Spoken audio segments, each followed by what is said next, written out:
गाता तेरे पास रे सोना दिल बेचने आऊंगा। इंडिया के एक छोटे से गांव बेंदर भद्रा छत्तीसगढ़ में एक ऐसी घटना घटी जो सुनने वाले हर इंसान को हिलाकर रख देती है। यह सिर्फ एक क्राइम स्टोरी नहीं थी, यह एक कहानी है जो एक माँ और बेटे के बीच के पवित्र रिश्ते को और हमारे समाज के सबसे गहरे जख्म को सामने लेकर आती है। सोचिए, एक गांव की जहां लोग सुबह की शुरुआत मंदिर की घंटी, पक्षी की आवाज और खेतों की मिट्टी की खुशबू से करते हैं, वही गांव एक दिन सुबह एक ऐसी खूनी मंजर का गवाह बन जाता है जो शायद उनके लिए जिंदगी भर का दर्द बन गया। यह डॉक्यूमेंट्री सिर्फ घटना के बारे में बात नहीं करेगी, यह एक स्टोरी है, एक ऐसा केस जो हमें दिखाता है कि क्राइम और मेंटल हेल्थ कैसे एक दूसरे से टकराते हैं। हम देखेंगे कि उस दिन क्या हुआ, कौन लोग इसमें शामिल थे, पुलिस ने कैसे रिस्पॉन्ड किया और गांव की सामाजिक सोच पर इसका क्या असर पड़ा। और सिर्फ वही नहीं, हम बात करेंगे उन बड़े सवालों की जो केस से उठते हैं। क्या हमारे देश में mental health system rural area में इतना कमज़ोर है कि एक परिवार को अकेला छोड़ दिया जाता है?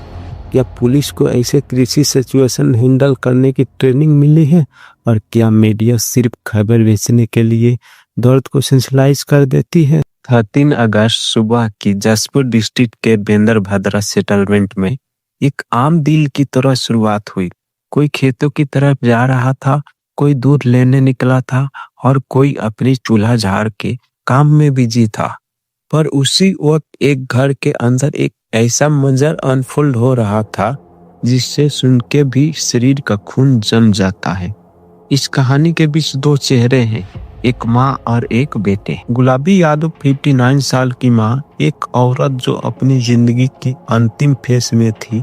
गांव की जिंदगी में माँ का रोल सिर्फ एक रिश्ता नहीं होता, वो घर की एक शीश होती है। सुबह का खाना बनाना, रिश्तेदारों को संभालना और एक इमोशनल बैकबोन बनना। शायद गुलाबी भी वही सब करती होंगी, पर जो घर के माँ के लिए सुरक्षा और प्यार का केंद्र होता है, वही घर उसके लिए मौत का मंजर बन गया।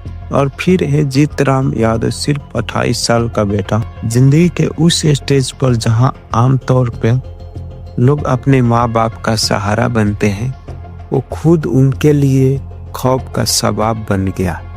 पुलिस के रिकॉर्ड के हिसाब से उसका बिहेवियर पहले से अनस्टेबल था और जिस तरह उसने अपनी माँ पर हमला किया उसमें एक और क्लियर सिग्नल था, उसका दिमाग किसी और ही दुनिया में था। सोचिए, एक बेटा जो माँ का सहारा बनना चाहिए था, वही माँ के खिलाफ एक खूनी बन गया। यह सिर्फ एक क्राइम नहीं है, यह एक सिस्टम की फेलियर का भी केस है। पर इस कहानी में सिर्फ माँ बेटे ही नहीं, और लोग भी थे। पहले गांव के लोग, जो कि गांव की समाज के परिवार जैसी होती हैं, हर कोई एक दूसरे को जानता है।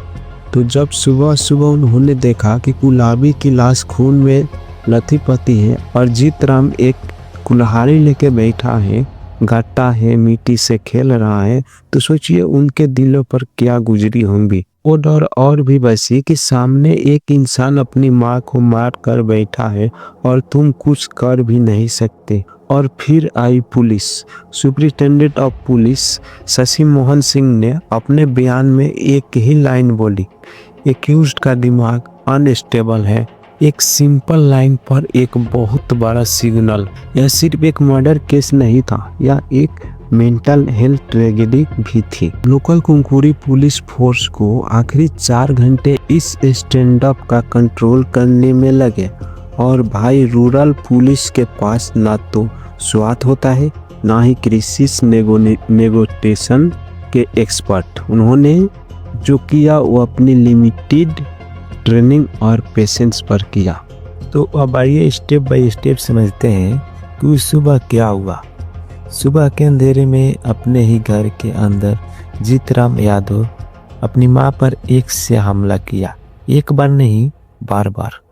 इतना वायलेंट, इतना फ्रेंजीड अटैक था कि लाश पहचान में से बाहर हो गई।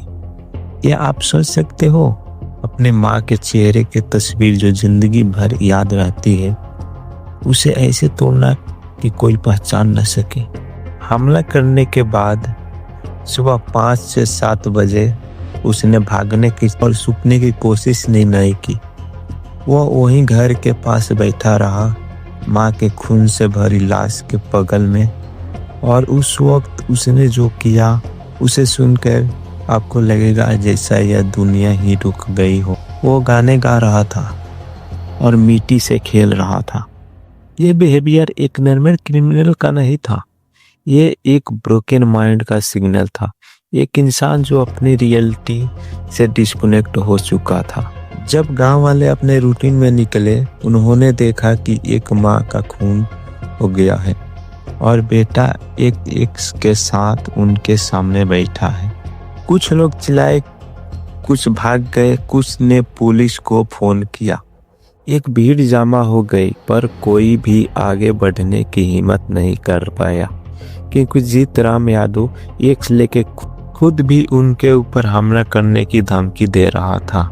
जब पुलिस पहुंची तब तक और फेस शुरू हुआ।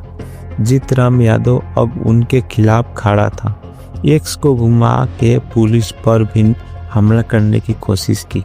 उस वक्त पुलिस के पास 2 ऑप्शन थे, या तो गोली चलाई या फिर पेशेंस दिखाए। उन्होंने दूसरा रास्ता चुना। पूरे 4 घंटे तक उन्होंने उसे सराउंड करके रखा, समझने की कोशिश की और फाइनली बिना किसी और जान के नुकसान के उसे पकड़ लिया।